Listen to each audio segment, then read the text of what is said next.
Yes, my bro, welcome back on my channel. Today, I'm going to be covering Sugar Ray Leonard fighting Tommy Hearns, one of my favorite super fights. I'm not going to be speaking too much as usual. I'm just going to jump right into it, starting with round number 1. It's going to be similar to my Kawi against Holyfield. I will be pointing out my favorite moments of the fight and all the honorable moments and the mentionable moments. So we see Leonard starting off circling around Hearns. And he's doing that, using the whole ring. He's really using his lateral movement, making it very hard for Hearns to place his favorite right hand. At this point, I think Leonard is the best at lateral movement I've ever seen. He's really using the whole ring, making it very hard for his opponent to punch him. Because if you turn, you can't punch properly. You need to have your feet planted. And he's doing that while using his jab. And look at how both fighters are instantly utilizing the best punch in boxing, the jab. Both fighters right now are trying to figure each other out. They are trying to really study each other and get a feeling for how it feels to box the opponent. And Leonard just isn't it's just Leonard is not letting Hearns settle down. He's not letting him plant his feet. And there you see Leonard using 2 jabs. Hearns instantly countered the body jab with a lead hook to the head. And there is just a great display of how a first round in boxing should look like. Both fighters are using their jab, utilizing on the best punch in boxing. And they are both also, after hitting each other with a jab, that was a nice one from Leonard. He threw a right hand over Thomas Hearns' jab. I'm going to replay that. As usual, I got you the replay. So Leonard uses his jab to the body to then follow up with a right hand over the top, which is a great. But then look at Thomas Hearns. Thomas Hearns instantly shoots his own right hand back, which is a great counter. Right now, both fighters show exactly what you're supposed to do. You're supposed to read your opponent in the first few rounds and use your jab mainly. And that's exactly what they're doing. It's a great display of how a first round in boxing should look. Now I'm going to point out another great detail that I noticed in round 1, and then we're going to jump over to round 2. So I'm going to show this clip twice. Right there, you've seen Leonard use his feint to trigger Hearns' jab, and then he avoids his jab proactively and shoots his own jab back. I'm going to replay this clip again. Just look at how Leonard uses a feint. There it is. To trigger Hearns' jab, and then he counters Hearns' jab with his own jab. He kind of pulled his jab there. You don't have to pull it. There is many ways of how to counter your jab. But this, man, good boxing fights always get me so excited. So just using your jab or your feint to trigger your opponent punches is a very elite, advanced thing to do. And Leonard just showed great display of how to make it work. So after round 2, you see Leonard starting by using his great lateral movement. And his corner told him cut the ring off. That's advice that Leonard got by his corner. And he would really just use lateral movement to just make it so hard for Tommy Hearns to punch. And this is something that you really have to keep in mind. If you keep turning your opponent, he can't shoot punches with power. So I'm going to point out my favorite details out of round 2. So let me break down what's going to happen here. Leonard tries to time Hearns' body jab. And now look what he's doing after. He's dipping down to his lead side and circling out. That's great defensive responsibility. He's not trying to time an overhand over Hearns' body jab and then just stays there. No, he dips down to his lead side and pivots out. Great defensive responsibility. Great defense by Leonard. Here in the next sequence, there is a display of why people say chess. So both players use their jab, and look at Leonard instantly moving out of range. After throwing jabs, he's using his jab to trigger a response out of Hearns. It's very technical. It's like chess. And now see how both fighters utilize feints as well. Look at Hearns. He's smartly trying to trigger a response out of Leonard so he can anticipate what to expect after his jab. And now for the next clip, I need to really put that into super slow motion because Leonard just shows great boxing ability. So here he throws a lead right hand, dips down to his lead side to avoid his cross, and comes back with a beautiful lead hook. So that's what James Toney used to do, Mike McCallum. I'm talking about the all-time greats, Aaron Pryor. They were used to just dip down to the lead side after throwing the right hand to proactively take away the opponent's right hand. From there, you can do a few things. You can come back with a hook, or you can keep weaving back to you can keep weaving under his hook in case it comes. You got options there. I'm just gonna good job by Leonard there. I'm just gonna show it again so you can see what I mean. So look at the positioning of Leonard after throwing the lead right hand. So he's dipping down. Now he can keep punching. That's what he done. Or he could have weaved again in case Tommy Hearns would have threw his hook. Just in case you're confused, this is what I mean by weaving. So you're drawing the letter U with your upper body. So you can weave to your left to avoid the opponent's overhand or right cross, or you can weave to your right to avoid your opponent's hook. So whenever I say you can weave, this is what I mean. Draw the letter U with your upper body. That's a weave for me. Check out World Class Boxing channel on YouTube if you wonder how it's done correctly and the correct body mechanics. He's going to explain it to you. Tommy and Keller, best coach on earth. So now off to round 3. So I'm going to skip forward to the things that I really want to speak about. He starts around with lateral movement, ends up on the ropes. Look at his fucking great defense, bro. Just look at that great defense, bro. Just look at that great defense, bro. I'm just gonna replay this on slow motion. So this entire clip is just here to appreciate Leonard's defense. He pulls Thomas Hearns' first punch. Now he dips down to his lead side, could have done it on the rear side as well. And now he circles out of the ropes. It was a better decision to dip on the lead side because if he would have pivoted out the right side, he would have ended up in the corner. So that was just a great decision by Leonard. Here you can see Leonard using an old school art of bending at the waist to evade Thomas Hearns' second jab. And it's taking away so many punches. Just great defense by Leonard. Let me go over another thing that I really want to speak about. Look at Leonard throwing a jab, doesn't get out of the way fast enough so Hearns can counter it with his own jab. Great counter. So here Leonard anticipates and proactively defends against Hearns' punches. Even though the punch didn't come, he's pulling and bending at the waist, then moving back. Proactive defense. He done it because he anticipated, and that's just such good defense again. Just dipping down to his lead side after throwing that rare punch. It's just such a good defense, and it's so good that I just want to show it to you again. So here Leonard proactively defends against the punches. It's a very crucial information, bro. He doesn't see Hearns throw the punch here. That dip to his lead side. He done that. That is muscle memory that he developed in training. He didn't see Hearns throwing the rare punch, the right hand punch that he dipped under. He just dipped under because it's in his muscle memory. It's proactive defense. It's because he anticipates Hearns to throw the punch. Crucial information, bro. Don't sleep on how important muscle memory in your defense is. It's about drillers make killers. Leonard drilled this many times and it paid off because he didn't see, I'm going to say it again. He didn't see Hearns throw the punch. He just pulled off the defensive movement because he felt like he anticipated the punch to come. That's muscle memory, bro. And that's a great punch by Hearns. And now we're going to continue with the next round, bro. This fight is just really getting me excited, man. It's such a good fight, bro.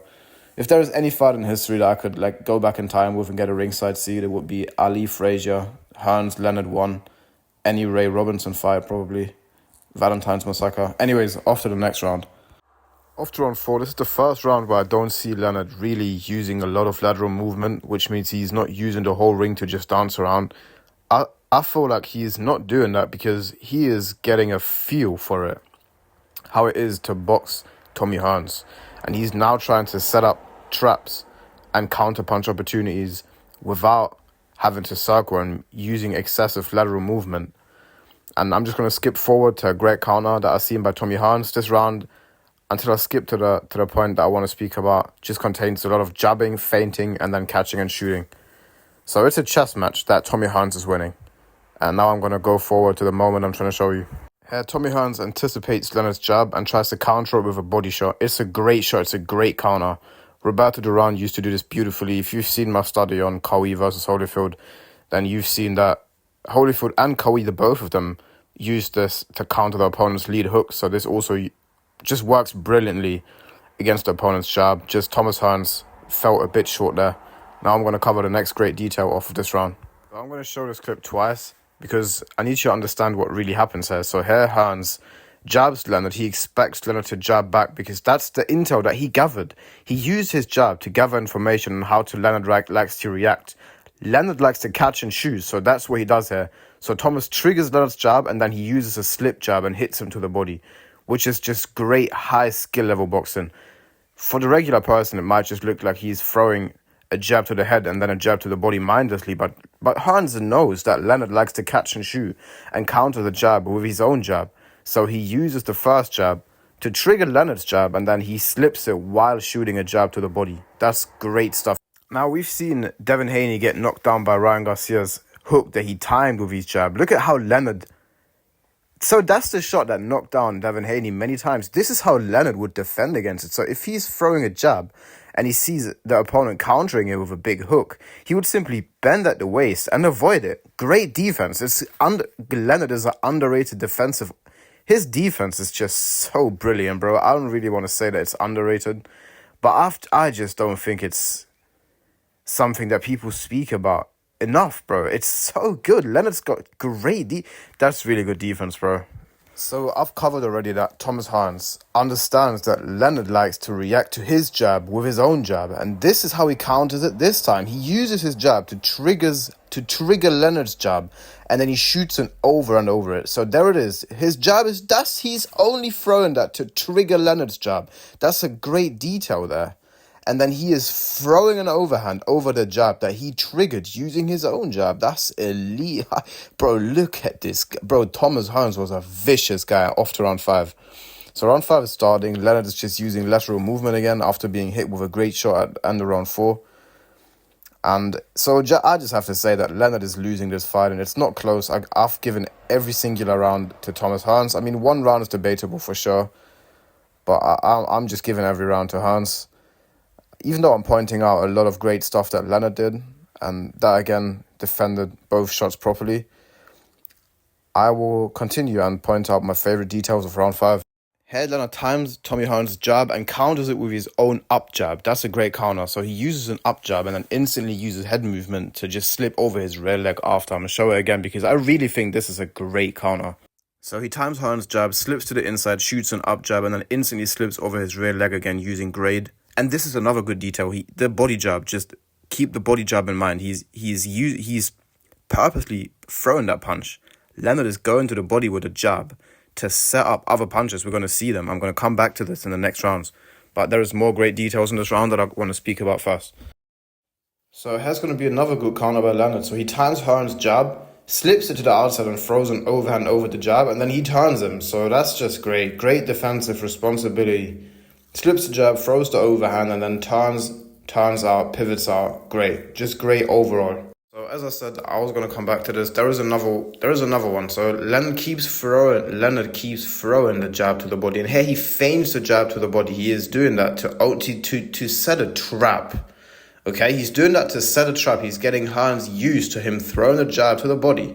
And he's also doing that to gather information. He's trying to see how Hearns reacts to it. It's very high-level boxing. So he would use his jab to the head and body and his feints to the head and body to really see how Hearns reacts and gather information on how Hearns likes to react to his jab. And he also does it to set up a trap and set up a punch. And I'm going to come back to this right now. Let's go off to round 6. After round 6, Leonard again starts using lateral movement. And I'll just see how he uses his jab to the body and head again. And there it was. I need to slow-mo that. That was a good try. So when I said Leonard would use this body jab to set up a trap and another punch. So this is what I'm speaking about. Here he feigns the jab to the body and throws a hook. And the only reason that didn't fuck Tommy Hearns up is because he is a great fighter and he has elite distance management. He's really showing that all the time this fight. So that's what Leonard did with a body jab. I thought that's just a great detail of this fight. So right after the next detail, I know I'm repeating myself, but just look how effective that dip to the lead side is after throwing a right overhand or just a slip right hand. He done it again there, and he avoided Thomas Hearns' counter cross again by doing it. So it's just good jab there. Holy smokes, man. Let's just go to the next good detail this round. And I've been going over this from another angle. Inside slip, up jab, and then slip over the rear leg. He didn't do it as much as the last time, but just countering your opponent's jab with an inside slip up jab also is a great thing. He does this fight. He does it many times against an elite fighter like Tommy Hearns. It's a great counter to the opponent's jab. So just a little side note, what Floyd would do after throwing that inside slip up jab, he would follow it up with a jab to the body and then a right hand to the head. So yeah, that's just a little side note there. And now look at this body shot by Leonard. Such a great body shot. And Thomas Hearns just fights through it, man. That's just a display of both fighters just being elite in terms of skill and mentality. And now off to round 7. So this round, you can really see how much of a great, just complete fighter Leonard is. Because he's been boxing brilliantly on the outside. This round, he is really fighting Hearns on the inside. Just showing how much of a great complete fighter he is. And I'm going to point out my favourite details of round 7 there. You've just seen the slip to the inside again, the dip to the inside after throwing the right hand. And I'm going to point out my favourite details of this round. So Leonard, being fundamentally solid as he is, parries Hearns' right hand with his lead hand, walks him down, and now he's having great success with one of the best combos on the inside, a right uppercut lead hook. And that he wants to follow that up with even more punches. It just works great for him, even against an elite opponent like Hearns. Now, I really know about the sweet science, and I want to explain to you how Leonard parries. Look at how he parries Hearns' right hand with his lead hand there. He parries it, and then he slips it while parrying it. It's a great thing to do, because if you just slip it, it's like shadowboxing. But if you divert it, and he parries it, he's on the inside and just starts shooting lead and rear hooks and uppercuts. Leonard is a great inside fighter as well, and he's so good defensively. If you mention defensive fighters, you need to mention Sugar Ray Leonard. He's doing a great job at parrying and diverting Thomas Hearns' punches, because if you divert a punch, you're redirecting the punch. It's a awkward feeling for your opponent. If you just slip it, he knows that feeling. He knows how it feels to punch into nothing, out of shadowboxing experience and sparring experience. But if you have an elite opponent and he diverts and parries your punch, it brings you off balance. It takes longer for the punch to recoil. It takes longer for you to bring the punch back. And that's what Leonard is so good at. He is great at parrying your punches. He's parrying your jab with his rear hand and your cross with his lead hand. While synchronizing his body, he's slipping to either side while parrying it.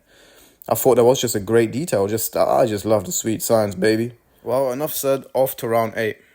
Now, starting with round 8, it seems like they kind of switch roles. Because now Tommy Hearns, in the next rounds, especially in the next round and this round, he starts using way more lateral movement, and Leonard is the one trying to creep in and trying to stop Hearns from moving so much. It's like they just switch roles. And I feel like just the reason Leonard is just looking way sharper and just way better right now, more stronger, I should say. That's the right word. The reason Leonard is looking stronger is because he is just not drained. Thomas Hearns is a big guy. He's a tall guy, and he's 145 right now. He's 145. He should have tried to come in at 147. But that's just a little side note. I'm gonna try to point out my most favorite details. It's Leonard placing his overhand, because Hearns circling to his left, to Leonard's right. Right there, he should throw one. Yeah, there is one. That's just Leonard's great ring IQ. That's what he does, because he understands Thomas Hearns circling to Hearns' left and Leonard's right. He's walking into the overhand, so Leonard tries to place an overhand over Hearns' jab, and also he just tries to place it with a lead overhand, with a lead right hand when he circles to his left. So I'm just going to edit in a few more of these overhands and a few more counters and good technical details of this round. So here Leonard sees Hearns moving to his left again and just shoots a lead overhand, and it hits him. People are saying you should always throw the jab. In this situation, Leonard understood. He had 2 minutes to understand. There is another overhand, and it's well placed. It's a good shot. If someone circles to your right side and you're a right-handed fighter, he's walking into your backhand. And Leonard understands that. That's why he is throwing the right-hand lead there. That's technically very great. It's great fundamental boxing that Sugar Ray Leonard shows here. So Leonard is really looking for the overhand over Hearns' jab. That he slips to the outside and throws the overhand. Hearns, being technically solid, he's just avoiding it with head movement after throwing his jab. That's what you're supposed to do. I'm just going to replay the clip, and you can pay attention to Hearns this time. Both of them done a great job there. You can really pay attention to what both fighters did. I'm going to replay it. So here Leonard uses his great anticipation, sees the jab coming, throws an overhand, but Hearns has head movement. He's moving his head after throwing a jab. So that's how he avoided it. Now off to round 9. So look at the scorecards. 2 of the judges still have Hearns winning. 1 of the judges has got it even. And here's where Hearns really starts to box. He is just using his lateral movement. And this is my favorite Thomas Hearns right there. Now he's switching roles. He's doing what Leonard done in the beginning. He is using his lateral movement, dancing around Leonard, which takes a crazy amount of stamina. And here I'm back to my point that I already made in the Muhammad Qawi versus Evander Holyfield video. So People nowadays they are getting it all mixed up, man. You don't need no new high-tech, new school strength and conditioning program. No. Look at Thomas Hearns. This is round 9 of a 15-round fight, and he's been hit with crazy shots, okay, to the head and body. He's been really doing a lot, okay, and he's still dancing, floating around. So if people tell you that nowadays people have better stamina and the game has evolved, that's utter shit, bro. And if you think that, it's cool, bro. It's your opinion. I'm going to respect it, but I'm never going to believe that myself. Nothing can convince me. And the fighters back in the days, you don't see this nowadays. And that's already all I'm going to say to this. I'm just going to point out my most favorite details in this round. Now, before I go into detail of this beautiful combination Hearns is throwing, I just want to say that he is giving Leonard a hard time hitting him because he's dancing around him. And it's just very effective. That's what he should do. And the combination that he threw there, lead hook to the body, jab to the head, he's just putting his punches together. And he's also pivoting out. He's changing the angle after punching. That's what he did there. I'm not going to show it again, but Hearns is just showing a brilliant display of how to turn your opponent, how to keep moving. And he's planting his feet, generating power off the floor, and then he pivots out. Okay, then he moves out, changes the angle. Very high-level technical boxing here by Thomas Hearns. And Leonard has a hard time hitting him, even though he's landed a good body shot there. Just, you can't really see it because I'm only showing highlights. But this round, Leonard has got a really hard time hitting the taller Hearns. That was it. I want to replay that in slow motion. So here, Sugar Ray Leonard tries to slip counter Thomas Hearns again, but he didn't really commit to it. He didn't throw the right overhand there, probably because he thought of Thomas Hearns throwing the cross, because the regular slip counter, if you're not taking a step with your rear foot, is vulnerable to the 1-2. So Leonard just delayed it a little bit there. He's now getting the feeling that he shouldn't do that anymore. That's just maybe because Thomas Hearns was out of reach and he understood he was just not hitting him with the shot. Or he's just respecting Hearns' boxing IQ. Now, off to the next round. Round 10 starts, and I think it's important to notice that Sugar Ray Leonard is losing the fight by points on all 3 scorecards. So Thomas Hearns is winning the later rounds, and he's been winning many rounds, more rounds than Leonard did. And it's important to understand that Leonard needs knockdowns or even a knockout to win this fight. And now I'm going to keep pointing out my most favorite technical details. So this scenario already happened, but look how Thomas Hearns uses a jab to trigger Leonard's jab and then instantly changes it with a slip jab to the body, countering Leonard's jab. So he's countering the counter. Look at that. He's using a jab to trigger Leonard's jab and then he's throwing a jab to the body. I know it looks very basic, but it's a very, very high-level boxing technique that Thomas Hearns is displaying, because he doesn't just mindlessly chain a jab to the head and a jab to the body. He studied Leonard this whole fight and he understands that Leonard likes to react with a jab. So he will trigger Leonard's jab using his own jab, and then he's going to counter the jab with a jab to the body in this case. He's been doing it with overhands as well. Off to the next detail. Do you remember when I told you that Leonard is using the jab to the body to set a trap? Now he's been setting a trap to set up a lead hook. Now he's using it to set up an overhand. So he would throw the jab to the body, and now look what he does. He kind of feints it and then comes back over the top with a right hand. Doesn't land the most flushest way, but it still landed. So these two things, these are 2 shots that you can confidently place a trap with. So you can jab your opponent to the body and keep jabbing him to the body. Okay, even though Teddy Atlas said he doesn't like the punch because he's whatever reason. I don't care, okay? You can throw the jab to the body, get your opponent used to you throwing a jab to the body, and then you can feint it and then either come back with a big lead hook, if he likes to parry it with his rear hand and drop the rear hand, or you can come back with a big overhand because the weight is already placed on your rear side, right? So feint hook into big lead. No. I'm gonna go again. Feint jab to the body into a big lead hook, or feint jab to the body into a big overhand. Those are 2 great traps that you can set up with the jab to the body. And now off to round 11, I'm gonna stop talking and keep pointing out my most favorite details, man. This fight is so good, man. Earlier, I would tell you, Thomas Hearns would trigger Leonard's jab and then counter with a jab to the body. Look what he does here. He jabs Leonard, understands Leonard comes back with his own jab. Now he uses it to trigger it and throws an overhand over it. That's a great detail, okay? You need to understand what happens here. Thomas Hearns understands Leonard likes to counter his jab with a jab. Now he uses the jab to trigger it and throws an overhand right over it. Great, that's great. Out of this world, great boxing ability. Okay? If you understand that you can use your jab not only to measure, set traps, set up other punches, cover distance, but also to trigger a response out of your opponent. If you can understand that, you're going to develop a whole new game of boxing. I learned that from Tommy Yankello. This is not my opinion. I'm a no one. Tommy Yankello is a Hall of Fame coach. And now off to the next round and my favorite details of round 12. Leonard set up a beautiful lead hook here. It didn't hit Thomas Hearns, but he set it up by jabbing with Hearns over the whole round. Look at the right corner of the screen. 27 seconds left. He kept jabbing with Thomas Hearns the entire round. But then all of a sudden he would slip to the inside and make it a big lead hook. That's a great trap that he set there.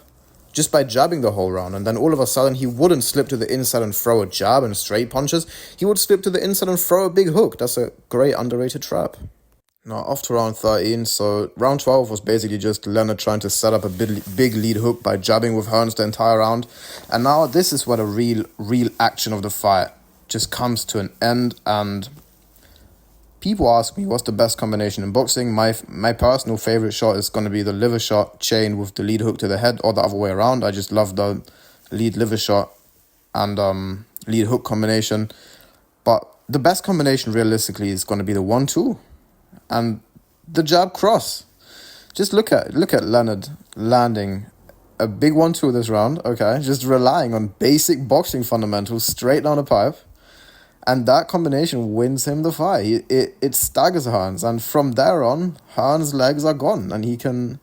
I'm just going to skip forward to the moment it's going to happen this round. Now I'm going to use my time to appreciate how Leonard uses basic boxing fundamentals to change the fight in his favor. So that's what changed the fight around. Okay? That's where things went left for Thomas Hearns. He sit feint here, throws a jab, and then just a straight right hand down the pipe. And now I'm going to go on over details that won the fight for Leonard. Here it is again. Feint to the body, come back over the top with an overhand. It didn't land the greatest. It didn't land so good, but it landed. It touched him. And this is where things are really going left for Hearns. I mean, Leonard is a vicious finisher. And he's going to place a nice uppercut on the inside. And there is another just great lead hook. I want to go back to that. So I said lead hook. It was a left hook, okay? It wasn't a lead hook. He went southpaw there. And he shot a left hook from an angle that Thomas Hearns didn't see this entire fight. He just went southpaw there. And Thomas Hearns is just so badly hurt by the punches that Leonard landed. And he just landed a nice uppercut. Or he will land a nice uppercut. That is going to send Thomas Hearns. Yep. That's a knockdown in round 13. Now off to round 14 and one of the greatest comebacks in boxing history. Round 14 starts, Leonard wastes no time, instantly rushes into him, places a great rare hook to the body. That's a nice shot, I want to repeat that. So he slips to the outside of Hearns' jab and shoots a rare hook to the body.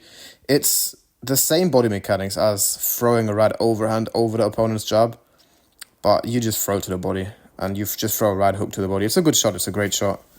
And Thomas Hearns hangs in there, man. Just fair enough, bro. He's a tough, hell of a fighter. Hell of a fighter, Thomas Hearns is. Badly hurt. He fucking great warrior. He's pushing through. He's trying to win the fight. He's hurt bad, but he's still trying to really win the fight. And this is where Leonard just places another good body shot that doesn't hit too flush, but the fast right hook to the body just took even more gas or even more air out of Tommy Hearns. And Sugar Ray Leonard is going to finish this fight with a knockdown. This round, it's one of the greatest comebacks ever. He needs this knockout, otherwise he would have lost the fight by points. So there it is again. Good right hook to the body. He's throwing that right hook to the body because he's very confident in Thomas Hearns not countering everything anymore. And also, just because he's hard so bad, right? And he's also throwing that right hook to the body because he's patient enough to... That's exactly why he does it. I'm going to repeat it. I was coming back to that. That's exactly why he threw the hook to the body, just so he can land this kind of shots. I'm going to repeat it quick. Just pay attention to the greatness. He dips down to his rear side, makes it look like he's going to throw a rear hook to the body again. He did that 2 times, but he's coming back over the top. That's the greatness of the Sugar Ray Leonard. You need to just rewind this video, just skip back a minute or two, and just understand what I was speaking about, because it's such a crucial information, bro. He slipped to the outside, threw a rear hook to the body. Then he threw a rear hook to the body again that round, just a big rear hook to the body. Then he dipped down, just made it seem like he was going to the body again with a rear hook. But he came back over the top, and this is where things really went left for Thomas Hearns. And Sugar Ray Leonard is going to finish this fight in a vicious fashion. Lands a good lead hook to the head, good lead hook to the body, another good lead hook to the head. And that's where the referee steps in and says it's enough. What a fight, hell of a fight. I really enjoyed doing this film study. My next film study is going to be Roberto Duran against Barkley. Though that fight was awarded by The Ring magazine as the fight of the year. So I'm looking forward to do that. And yeah, man, if you made it this far, just thank you for spending time here, bro. And just all the best, man, really and truly. Just keep your head up, and I'm going to be coming up with Roberto Duran against Barkley next weekend, even maybe a bit earlier even. Yeah, man, bless up.